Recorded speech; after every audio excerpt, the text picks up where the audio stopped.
Olá, sejam bem-vindos a mais um episódio do podcast Vivendo. E hoje, mais uma vez, a gente está aqui para trazer relatos reais. Então, eu estou com a Fabi aqui. Fabi, obrigado por estar aqui, por ter aceitado o convite de vir compartilhar um pouco da sua história. E, como sempre, queria que você primeiro se apresentasse e para a gente poder começar o nosso bate-papo aqui. Ok, é uma honra estar aqui, né? Porque o Dr. Patrick é meu anjo, né? Meu nome é Fabiana, né? E eu conheci esse anjo, entrou na minha vida em 2012. Fabi, até a gente estava até falando, ai, doutor, o que eu vou falar, o que eu não vou falar?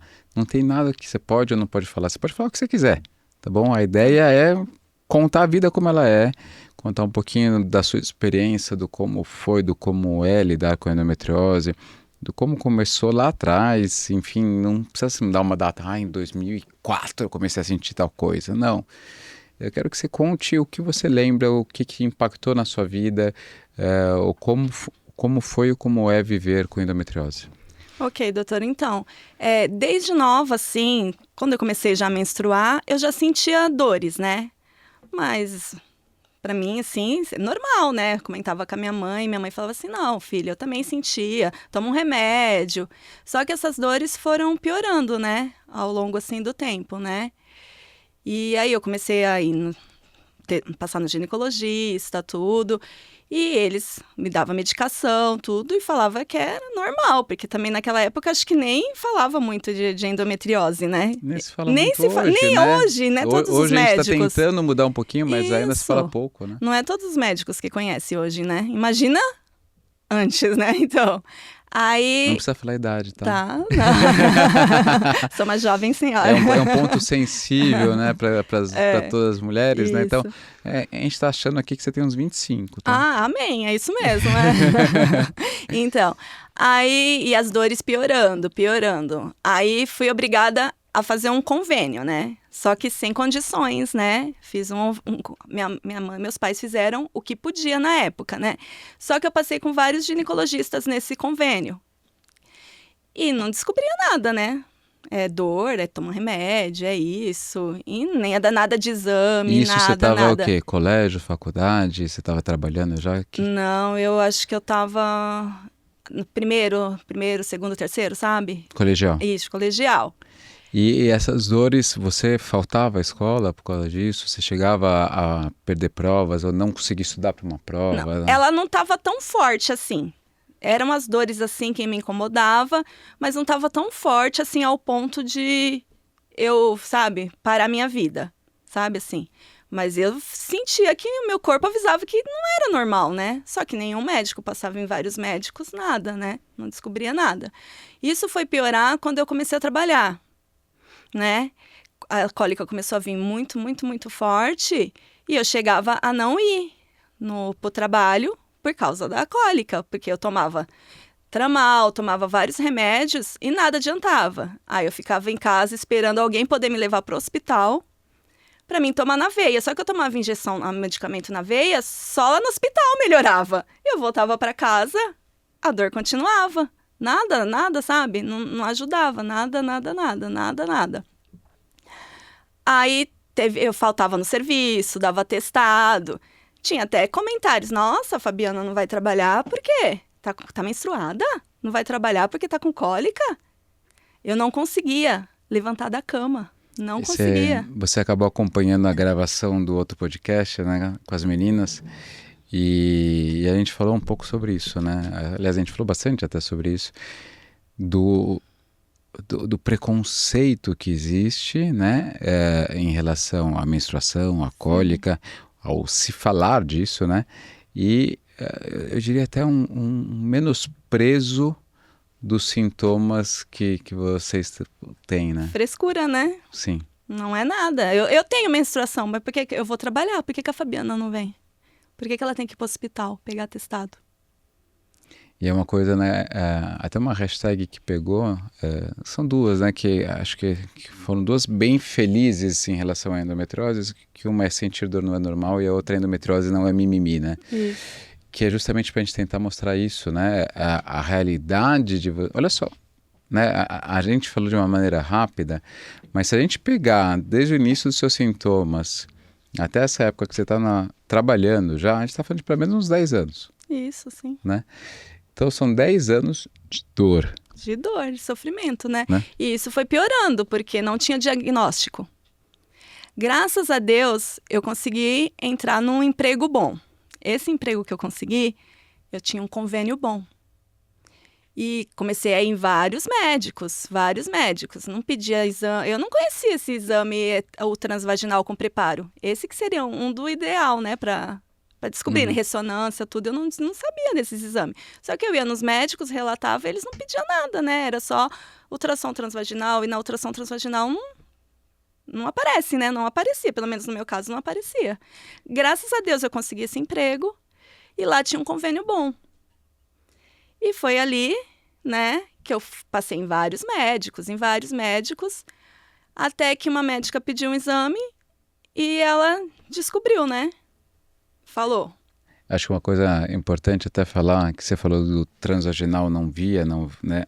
Na realidade, o grande X da questão, o preparo intestinal, por exemplo, se a gente pegar um ultrassom transvaginal convencional, ultrassom transvaginal com preparo intestinal, a grande X é o preparo intestinal, é a limpeza do cocô, das fezes que estão na porção final do intestino. Para que isso serve? Para o radiologista conseguir ver melhor as camadas do intestino. Ou seja, por que eu estou falando tudo isso, esse mediquês aqui?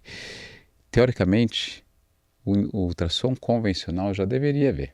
A endometriose já seria visível no ultrassom convencional, desde que o radiologista que estivesse fazendo soubesse ver. O que a gente pega é que, infelizmente, uma boa parcela dos radiologistas, se não a maioria dos radiologistas, não sabem ver endometriose. Então a gente acaba tendo que direcionar você para fazer um exame com um profissional específico que tenha essa especialização em endometriose. Né? E aí, quando a gente manda para esses profissionais específicos, a gente pede o preparo para conseguir justamente visualizar o intestino. Para saber se existe um acometimento intestinal, qual o grau de acometimento, porque isso vai nos ajudar em qual conduta tomar em relação ao seu caso. Tá? Então, sim, o ultrassom convencional deveria ver. Né? Seria bom, se né? fosse feito por alguém que soubesse ver. Né? E aí eu comecei, né, a passar em vários médicos, e nada. Aí feito o exame, a médica, né, relatou que eu tinha, aí eu comecei a procurar, pesquisar. E antes disso, eu mesmo pesquisei endometriose e eu mesmo estava tentando fazer o diagnóstico em mim mesmo, porque eu chegava lá, falava, o médico acho que nem conhecia, sabe? E o pior é que a gente está falando de uma época em que não tínhamos redes sociais, né? Não tinha rede social. É, uma época acho que não tinha nem Orkut, nada dessas coisas. Tinha? Não, Orkut tinha. Se tinha, acho que nem tinha. Tinha Orkut tinha, porque Orkut... Ó, eu vou entregar a minha idade, né? Não entrega não, Orkut tinha... eu sou mais velha que você. Porque o Orkut, eu lembro que era do meu último ano da faculdade, que é 2004. 2004. Eu tenho 21 anos de formado, estou entregando a idade você tá aqui. entregando, abafa, não fala a idade. Então o Orkut eu lembro que era do último ano da faculdade. Já existia Orkut, mas o Orkut a gente não usava muito para isso. Não tinha um poder de conscientização. Igual agora um Instagram, Exato. Né? Mas assim, por exemplo, quando você fez o seu diagnóstico, mesmo uma pesquisa no Google, não era uma pesquisa tão... Não tinha tanta coisa que você ia encontrar. Não. Porque poucas pessoas falavam, né? Eu mesmo nem lembro se eu já tinha site meu nessa época de 2012, né? Acho que em 2012 eu já tinha site, mas eu não movimentava tanto. Mas as redes sociais a gente não tinha, né? Então, olha como era difícil, ainda é difícil hoje, mas a gente teve bastante evolução nisso. Graças a Deus, né? Teve né? Com tá certeza. Um pouco melhor, né, do que antigamente, né? Tá um pouco, ainda precisa melhorar muito, né? Tem que melhorar muito. Então, aí, descobrindo, assim, né, que eu tinha, não sabia onde eram os focos, né? Mas, aí comecei a correr atrás de médico. Só que o problema do convênio não cobre cirurgia. E os que eles me indicou, o médico eu fui na consulta, até na época acho que foi em Santana, não lembro nem o nome do médico. Sem citar nomes aqui. Sem citar nomes. Ele falou que a cirurgia era complicada, que eu corria o risco de morrer na mesa de cirurgia, que ia ser mais de 4 horas, que como tinha focos no intestino, precisava de um cirurgião, como que chama? Do aparelho digestivo. Para acompanhar, que ele não fazia essa cirurgia, sendo que o convênio me indicou ele para me operar. E ele não fazia. Aí eu saí de lá mal, né? Porque eu já não aguentava mais de dor. Aí, passando em uma consulta, né, num outro hospital, uma médica minha ginecologista, ela não cuidava disso. Mas ela falou assim, ó, tem um doutor aqui do lado que ele entende de endometriose. Eu vou ligar lá para ver se ele te atende. E eu tava já desesperada, ela chorando, né, no hospital. Aí ela ligou pro Dr. Patrick, né? Só que o Dr. Patrick, naquele dia, ele não podia, né, me atender. Aí ela falou assim, marca a consulta com ele. Aí eu consegui marcar. Marquei a consulta com o Dr. Patrick. Cheguei lá no consultório chorando, desesperada, pedindo ajuda, porque eu não vivia mais. Com certeza eu perdi o emprego que eu tava por causa disso, porque eles me mandaram embora. Depois que eles me mandaram embora, eu ainda continuei com o convênio, porque eu podia pagar por fora o que eles me pagavam, né? Uhum. E graças a Deus que o Dr. Patrick entrou na minha vida, né? Isso em 2012, né? Aí... Quantos anos, então, a gente está falando aqui, desde o começo dos sintomas até você chegar a um diagnóstico? Uns 15 anos, talvez? 2012, né? Que foi onde eu conheci você. Nossa, é que números assim eu não... Mas é uma história de mais de 10 anos. Sim, mais, doutor. De sofrimento, porque foi piorando. No começo, quando eu era novinha, não era tanto, mas foi piorando. Aí toma anticoncepcional, é isso, é aquilo. E foi só piorando, né? Aí foi quando, em 2012, que eu conheci o Dr. Patrick, que ele me salvou, né? Aí eu fiz a cirurgia, né? A gente já operou em dezembro, né? Em dezembro de 2012. E eu tinha focos na pelve e tive que tirar um pedaço do intestino, né? E graças a Deus, 2025, ela não voltou, a endometriose, graças a Deus. E eu continuo com o meu anjo aqui, né? E me conta um pouquinho, que é muito comum as pacientes terem medo de cirurgia. Sim. E é lógico, a cirurgia é uma coisa importante, tem riscos, é uma coisa que eu gasto um tempo da Só da da anestesia consulta. você já fica com medo, né? Sim. E eu gosto muito de falar sobre possíveis complicações. Não é que eu gosto, Tem eu que acho falar, importante, tem que né? falar, Então, a gente gasta um tempo considerável da consulta falando sobre isso e tal. Não é para amedrontar, mas é para ter consciência da delicadeza, da importância daquele procedimento. Mas conta pra gente um pouquinho como foi a cirurgia para você. Tanto pré quanto pós-operatório, a volta às atividades habituais e tudo mais. Deixa eu só falar uma coisa importante. Antes de eu passar por vários médicos, teve um outro que eu passei que ele queria tirar tudo, meu útero, tudo. E eu tinha o sonho de ser mãe, né? Tem isso daí também que aconteceu, que eu passei por muitos médicos, né? Muita coisa, né? Infelizmente a gente vê isso acontecendo ainda hoje, né? Várias pessoas, vários médicos indicando esterectomia para tratar a endometriose. E é uma coisa que é importantíssima a gente frisar. A endometriose é uma doença fora do útero. De nada adianta tirar o útero se eu não tirar a endometriose. Então. Né? E não tem o menor cabimento a gente indicar uma esterectomia numa paciente que tem desejo de ser mãe. Sim. Né? Então, isso é impensável, mas ainda acontece com muita frequência. Né? E o doutor me perguntou sobre Como foi a cirurgia? Tá. Como toda cirurgia, você me explicou tudo, falando sobre os riscos, sobre anestesia, tudo. Do pós, que eu poderia ficar com aquela bolsa, como que chama? Colostomia. Sim. Medo, muito medo, né? De ficar internada, de cirurgia, tudo. Mas o doutor, ele me acolheu tão bem, ele me falou, explicou tão bem, que estamos com Deus, né? E vamos que vamos, né? E eu cheguei a usar a bolsa, né? Só que eu fiquei um dia só com aquela bolsa, né? Ou não? Você usou dreno. Outra? É o dreno, é o dreno. Você não usou bolsa, não. Você usou dreno. É o dreno. Amém, graças a Deus, é só o dreno. Mas eu lembro que eu usei alguma coisa, né? E eu fiquei 5 dias. Hoje em dia a gente nem coloca mais dreno. Nem coloca, né? Eu fiquei acho que só um dia só, né? É. E eu tava com tanto medo, mas graças a Deus foi tudo tranquilo, foi tudo sabe? Foi tudo muito bem. E eu fiquei 5 dias internada, né? Assim que eu saí da cirurgia, eu não lembro de ter sentido dores, assim, terríveis. E eu lembro que o hospital que eu tava lá era próximo de um shopping, eu já queria sair, era pra almoçar, que eu tava morrendo de fome. O doutor veio me visitar depois da cirurgia. Doutor, eu tô com fome, eu posso sair? Que era perto do shopping, né, o hospital lá. Eu falei assim, eu vi o pessoal da janela da... Eu falei, doutor, eu tô com fome, eu quero comida, né? Vou deixar claro, a gente tá gravando numa quarta-feira, ela quis comer feijoada hoje, viu? Eu queria e feijoada. queria que eu comesse também. Então, mas graças a Deus eu fiquei 5 dias no hospital, tudo, E foi bem depois. E foi bem depois. E fiz tudo depois que o doutor pediu, medicação, tudo. Fiquei de repouso, né? Porque a gente tem que ter o repouso também depois da cirurgia, né? E é importante a gente falar sobre isso. É um repouso, mas não é um ficar na cama maratonando Netflix, sim. né? Não o repouso, né? Que nem eu sou dona de casa, não posso ficar fazendo faxina, pegando balde, vassoura, isso, aquilo, né?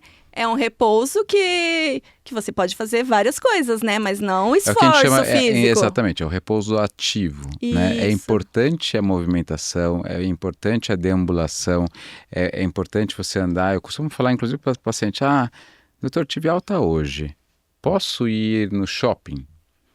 Pode. Aí eu sou medrosa, eu não ia. Pode, por quê? Como que você caminha no shopping? Anda devagar, né? Dependendo, se a pessoa pega ônibus pra ir no shopping. Tudo bem. Vai pegar ônibus, metrô. É melhor ficar em casa, né? Agora você vai de carro. Concordo plenamente. Então. Se você vai de carro no shopping, você não vai fazer esforço, você não vai subir escada, você não vai, né, não vai estar numa lotação, você vai caminhar devagarzinho. Você tem opções de restaurantes que você consegue comer uma comida adequada. Né? Você vai comer uma feijoada... que nem eu queria comer hoje, não. Não, melhor não. É proibido? Não é proibido. Mas o que eu costumo falar muito num pós-operatório? Não tem o que seja proibido em relação à alimentação. Não tem. É proibido comer uma feijoada? Não. É proibido comer um churrasco, um cupim? Não. Moderação. É legal? Não. Então assim, por exemplo, você foi uma cirurgia intestinal. Então a gente já manipulou o intestino. O simples fato de manipular o intestino já deixa o intestino mais, entre aspas, preguiçoso, mais lentificado. Então, se a gente vai dar um alimento que habitualmente já vai dar gases, vai dar distensão abdominal, vai deixar inchaço e tal, numa paciente que não foi operada, imagina numa paciente operada.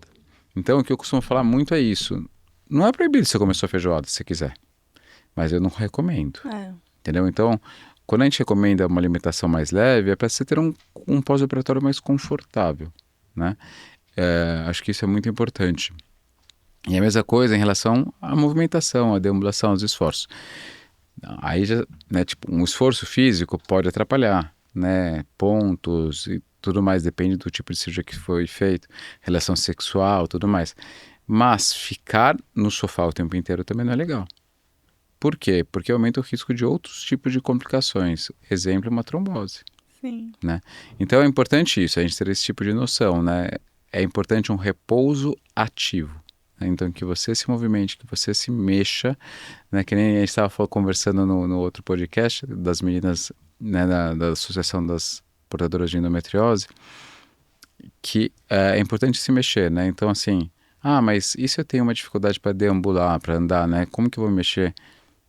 Dá para se mexer de diversas maneiras, né? Hoje de manhã um amigo me mandou um vídeo de um rapaz que treina CrossFit, que ele não tem o antebraço e a mão direita. E aí ele adaptou algo aqui no braço para que ele conseguisse se segurar numa corda, e aí com o braço esquerdo ele conseguia fazer as barras. Então assim, lógico, isso aqui é uma coisa extrema, absurda, né? É difícil, esse rapaz é algo fora do normal. Mas o que é importante é a pessoa se mexer, né? Então assim, não consigo fazer um exercício físico? Tudo bem, mas você consegue se mexer de qual maneira?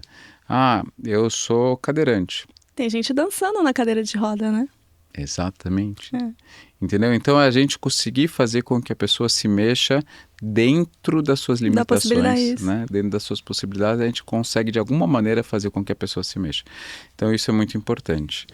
E Fabi, e conta pra gente um pouquinho depois. Bom, a gente demorou 10, 15 anos para chegar num diagnóstico, tivemos uma cirurgia. Você não teve grandes dores, foi um pós-operatório relativamente tranquilo, graças a Deus. E como foi dali em diante? Dali em diante, exames de rotina, né? Remédio, né? Anticoncepcional, né? Contínuo. E vida normal. Graças a Deus, não senti mais dor. Graças a Deus, porque eu sofri, viu? Parecia que eu tava tendo facada a dor. É uma dor horrível. Só quem tem sabe, né? Graças a Deus, não tenho mais dor. E aí, passou, eu operei em 2012, e eu com sonho de ser mãe, né? Aí quando foi... E o meu medo de parar o anticoncepcional e essa endometriose voltar. Aí, falando com o Dr. Patrick, né, o meu anjo, né? Falei, doutor, eu tenho sonho de ser mãe, né? Aí foi em 2016, 2015, acho que foi 2015. Vamos parar com o anticoncepcional contínuo e você vai tentar engravidar, né? No modo normal, né? Só que eu ficava com isso na cabeça. Meu Deus, se eu paro o anticoncepcional e esse negócio volta. Porque eu sofri muito com dor, né? Mas aí na fé... Aí parei, né? Com o anticoncepcional, tudo. Aí, em 2016, eu engravidei, né? E não contei pra ninguém, né? Só o Dr. Patrick que ficou sabendo. O Márcio, né? O namorado, né? E não contei nem pra minha mãe. Ele tinha que saber, né? Ele tinha que saber, né? Coitado, pensou se eu não contasse pra ele? Ele ficou sabendo, né? Não contei nem pra minha mãe. Só que quando ia completar, acho que 3 meses, começou um sangramento. Que nem uma porra, assim, sabe? E aí veio muito, muito sangramento e eu corri pro hospital. Já não tinha mais movimento, sabe? Não sentia. E sofri um aborto espontâneo, né? Isso em 2016. Fiquei mal, né? Porque, né? Sonho, né? De ser mãe. Uma coisa, eu vou trazer Eu lembro que eu liguei até pra você no hospital, né? Que eu falei até. Trazer um paralelo aqui. Não sei se você viu esse ano a campanha do Boticário na época do Dia das Mães. Sim. Falando justamente disso, né? Dos abortamentos, o quão comuns são e o quão pouco se fala, né? Então até a pessoa atingir o sonho de ser mãe, muitas pessoas passaram por isso, mas as pessoas não falam.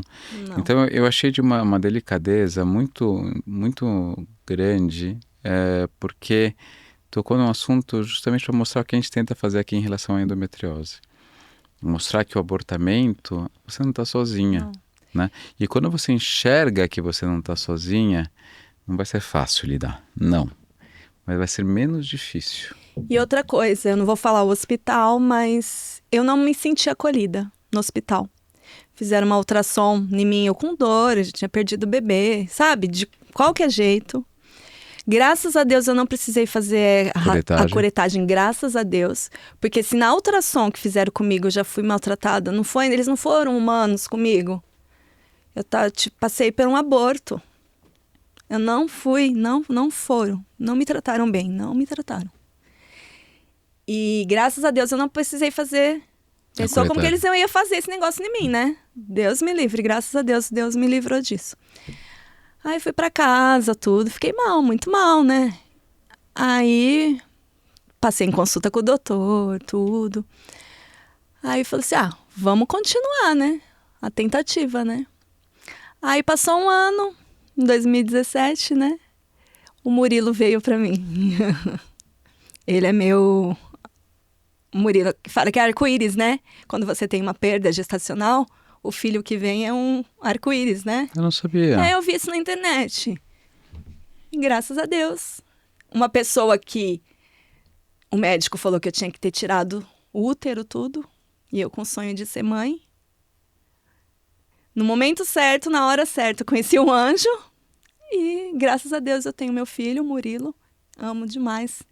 8 aninhos ele. Que maravilha, né? É uma história difícil, mas que teve um final feliz, né? Sim. E lógico que tem pessoas que não querem ser mãe, que não querem ser pai, e tem todo o meu respeito. Mas eu, como pai, vejo o seu relato como mãe. Hoje, eu falo todo dia para minha filha, né? Você é o que eu mais amo no mundo. Eu falo todo dia. E eu tenho uma brincadeirinha para ela que eu falo no ouvido dela. Eu já disse que eu te amo muito hoje. Eu falo isso pro Murilo todo dia. É sério. A hora que sempre que eu tô com ela, quando eu vejo acordando, ou a primeira vez que eu a vejo, eu sempre falo isso para ela. E aí, às vezes, tipo, eu vou buscar ela na escola e aí eu falo, Eva, posso te falar uma coisinha? Aí ela Assim olha, eu choro porque eu falo isso pro Murilo. aí ela olha pra mim, eu já disse que eu te amo muito hoje. Então, é uma coisa que Nossa, eu choro. não tem igual o sentimento que a gente tem. E outra coisa que eu pensei que eu não poderia, que era um sonho também, que foi amamentar. Eu consegui amamentar o Murilo até quase 4 anos. E chegaram a falar pra mim, nossa, você é magra, você não tem... Não tem mama? Não tem mama, você não vai conseguir amamentar nunca. Chegaram a falar pra mim isso. E graças a Deus eu amamentei o Murilo até quase 4 anos. Que eu tinha sonho também de amamentar, sabe? E você vê que não tem nenhuma correlação entre Não, tamanho não tem, de mamas e amamentação. Tem nada a ver. Isso daí Tantas mulheres com mamas enormes também não conseguem, entendeu? Então, e assim, e é muito importante a gente, primeiro, não falar isso antes para uma paciente, falar, você não vai conseguir. Então. E também saber acolher as pacientes que não conseguem, né? Sim. Porque para muitas pode ser uma frustração. Sim, porque então, elas têm o sonho de amamentar e não conseguem. Então, tudo vai, você tem que... Se você não tem uma coisa boa para falar para a pessoa, você não fala. As meninas da Associação das Portadoras estavam comentando, o médico que trata a endometriose tem que ser um médico mais acolhedor. Sim. Tudo. Concordo, mas não somente o médico da endometriose. Todas as especialidades. Médicos, né? Sim. Todos os médicos. Eu vou em médico que nem olha na minha cara. Tanto que eu corri atrás do Dr. Patrick de novo, porque... Eu já te falei que eu não deixo você fugir. Não deixo você fugir. Eu fui em que eu tava com os problemas de saúde. Nossa, você tá cheio de doença, cheio disso. Nem voltei mais nele. Já falei que eu não deixo você fugir, eu corri atrás do Dr. Patrick de novo, porque... E aí, de uma paciente, de uma mulher portadora de dor crônica, com anos de sofrimento, passou por uma cirurgia, virou mãe, e hoje você é uma dançarina, né? Vejo você lá, influência de dança. Conta um pouquinho aí como a dança entrou na sua vida. Ai, doutor, assim eu vou ficar bem. Então, fazendo os exames de rotina, né? Eu descobri que estava com câncer na tireoide, né? E essa academia, ela veio no momento certo. Eu acabei saindo do emprego que eu tinha arrumado porque eu fui cuidar da minha saúde. Que eu tava com 2 problemas. Veio tudo de uma vez. Veio a suspeita na tireoide e nódulo na mama. Tudo junto. Aí eu comecei a ver o marketing dessa academia e abri uma academia perto de casa. Eu falei assim, ali que eu vou. Porque senão eu ia surtar, né? Aí eu descobri um CA, né? Na tireoide. E aí a dança entrou na minha vida. Eu não sabia dançar nada. Nada. Primeira vez que eu fui, tá que nem uma barata tonta. E não conhecia as músicas, né? É que nem o professor fala, esquece a letra. Porque, né, você vai lá pra se divertir. Aí eu fui, na primeira aula, eu falei assim, nossa, não sei dançar nada, nunca ouvi essas músicas, meu Deus, onde eu tô? Aí eu falei assim, não vou vir mais. Mas eu falei assim, eu não posso, porque eu tô vindo aqui pra mim não pirar, né? Aí eu comecei. Quem dança seus males espanta. Então, aí eu falei assim, não vou voltar mais. Aí eu vim na segunda aula com outro professor, eu falei assim, nossa, tô pior do que a primeira, não vou voltar nunca mais. Eu falei assim, não, mas eu não tô aqui pra desistir. Aí eu entrei na academia, eu comecei a fazer pilates, aí eu comecei a fazer yoga, fui fazendo tudo. Quando eu tinha meus exames, que eu fiz muito exame ruim, né, porque eu passei por 2 cirurgias, né. Aí eu ficava quietinha em casa, o médico, ó, você tem que ficar 30 dias sem ir pra academia. Eu ficava quietinha. Mas musculação, eu não podia fazer muito musculação, né? Mas quando o médico liberou, né? Aí, porque é o mais importante, né? A musculação, né? Mas aí, o que eu podia mais fazer era pilates, yoga e a dança. Aí eu fui pra dança. Aí você vai, sabe? Todo dia você vai aprendendo um pouquinho mais. E virou minha terapia. Agora eu amo dançar. A gente fala bastante que o corpo não foi feito para ficar parado, né? Então, tanto que hoje a maior parte dos estudos que falam sobre longevidade falam muito sobre movimentação. Movimentação não é correr uma maratona. É movimentação que nem a gente falou várias vezes aqui sobre dentro das suas limitações, né? E a manutenção de músculo, e mais uma vez, músculo não é ser um fisiculturista, né? Mas a manutenção de uma massa muscular ajuda na prevenção de demências também. Sim. Então, quando a gente fala da música, né, seus males espanta, dança, seus males espanta, é muito disso também. Né? É um ditado antigo, popular, mas tem muita... A ciência comprova atualmente que tem uma aplicabilidade muito grande, né? E o convívio social é uma coisa fundamental. E eu ia pra academia, não contei pra ninguém o que eu tava passando, né? Então, todos eles me ajudaram sem saber, entendeu? Todos eles. Todos os professores, que são vários professores de fit dance, né? Todos eles me ajudaram, sem saber o que eu tava passando, né? E eles teve um papel fundamental, né? Porque eu chegava ali com a cabeça querendo esquecer, né? Os problemas. E na aula de dança é ali que eu esquecia tudo. É importantíssimo. Você fez diversos amigos, Sim. né? Uma coisa que a gente preza muito também é sobre isso, sobre o não isolamento, né? Então, a gente teve alguns relatos aqui, mas assim, uma paciente com dor e que fica isolada em casa, a falta do convívio social piora ainda mais o quadro, né? E aí, uma coisa também que a gente falou bastante no podcast que a gente gravou com a Ju, que é a nossa Nutri, sobre as dietas muito restritivas, né?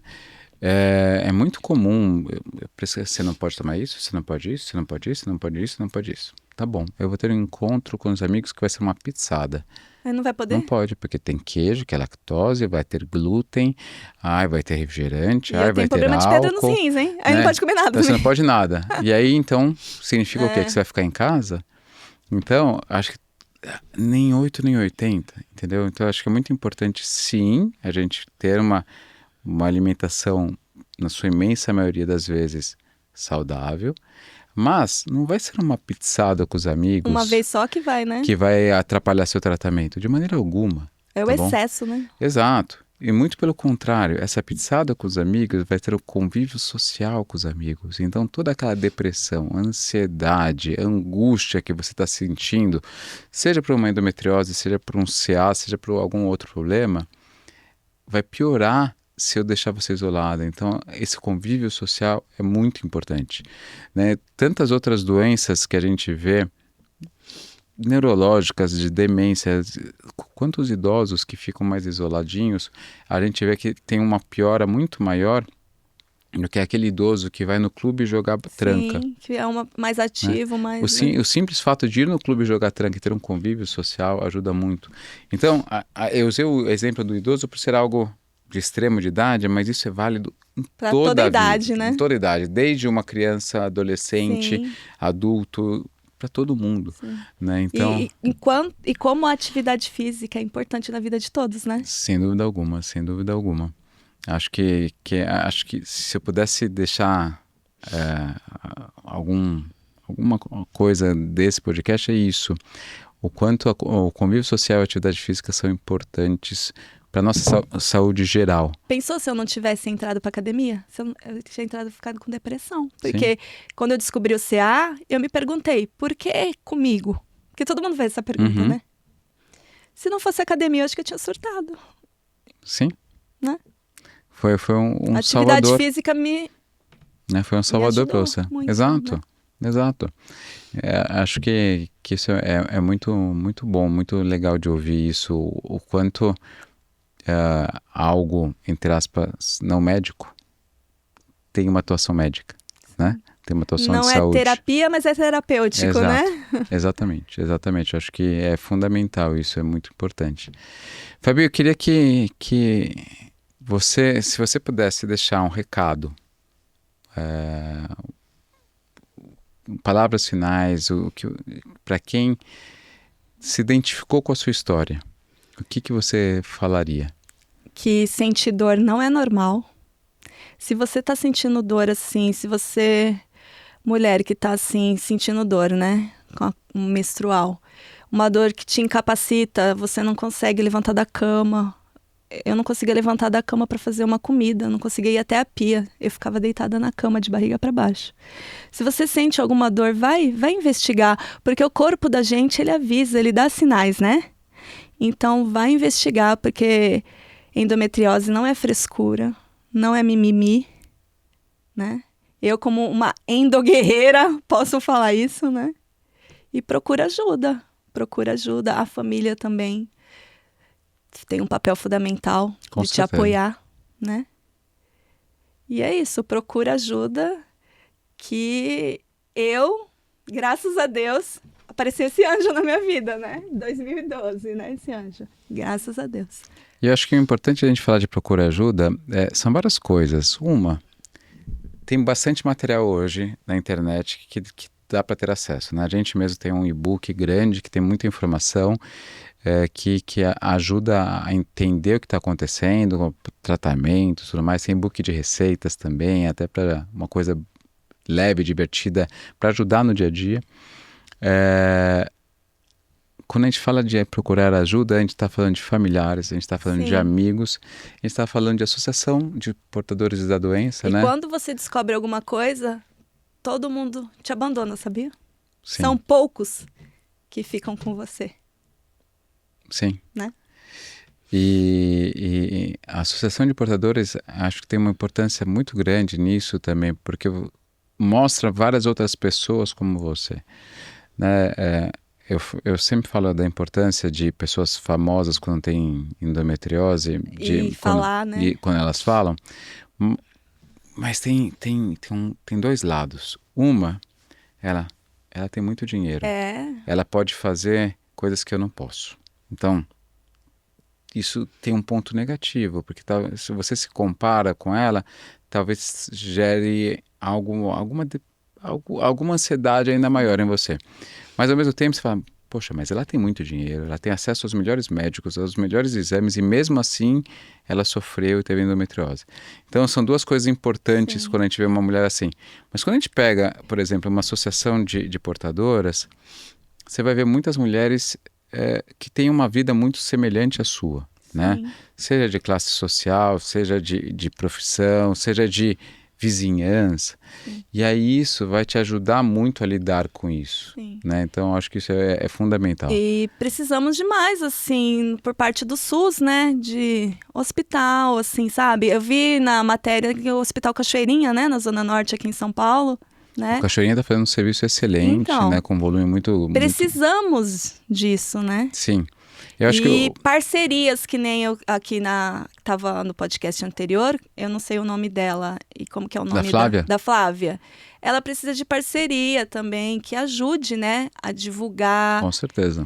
Porque é um trabalho solidário. Ela tem uma família para sustentar. Ela tem boleto para pagar. Todo mundo tem boleto para pagar. Precisamos de parceria. Porque que nem eu não tenho condições. Tem várias pessoas com a mesma situação que eu, que não tem condições de ter um convênio. Precisamos de ajuda, sabe? Sim, com certeza. Com certeza. Acho que quando pessoas do bem se juntam, a gente consegue muitas coisas, né? Então, acho que isso é importante, que a gente consiga atingir cada vez mais pessoas, para que a gente consiga ter políticas públicas e privadas, né? De incentivo e ajuda à saúde da mulher, que isso a gente vai ter cada vez mais ganhos, né? E assim, vamos usar vai ser mais lucrativo para as empresas prestarem uma boa atenção à saúde da mulher, né? Porque a gente vai diminuir o absenteísmo que a gente vai melhorar a produtividade delas Sim. também. Então é importante isso, as empresas enxergarem dessa forma também. E depois que eu virei mãe, eu tenho preconceito também de arrumar emprego. Tem isso também. Ah, essa daí tem filho, vai faltar. Tem tudo isso. Se essa mulher vai procurar emprego e tá com endometriose, não é nem contratada. Sim, Tem isso também. com certeza. Eu, depois que eu virei mãe, tem empresa que nem pega meu currículo, porque eu tenho filho. Então, tem preconceito em tudo. Se Sem é dúvida. portadora de endometriose, quando você vira mãe. É complicado para a mulher. Com certeza, com certeza. Fabi, muito, muito obrigado, tá bom? É sempre muito engrandecedor para a gente ouvir os relatos. A gente sempre se emociona com as histórias. Nenhuma história é igual a outra. Não. Sempre podem ter pontos de semelhança, mas cada um tem a sua particularidade, a sua individualidade, os seus momentos mais difíceis. E é muito importante a gente mostrar isso para cada vez mais mulheres, para que elas consigam ver que elas não estão sozinhas. Então, obrigado. E não tenha vergonha de falar. Exatamente. Eu sou tímida, tô aqui, ó, morrendo de vergonha. Mas eu tô fazendo isso para ajudar as pessoas, né? Exato. Essa é a ideia. Essa é a intenção, né? Essa de é a ideia. ajudar, porque você que é a portadora, você não tá sozinha. E não é frescura e nem mimimi, né? É isso aí. Gente, obrigado por estarem nos ouvindo até agora e vejo vocês no próximo episódio.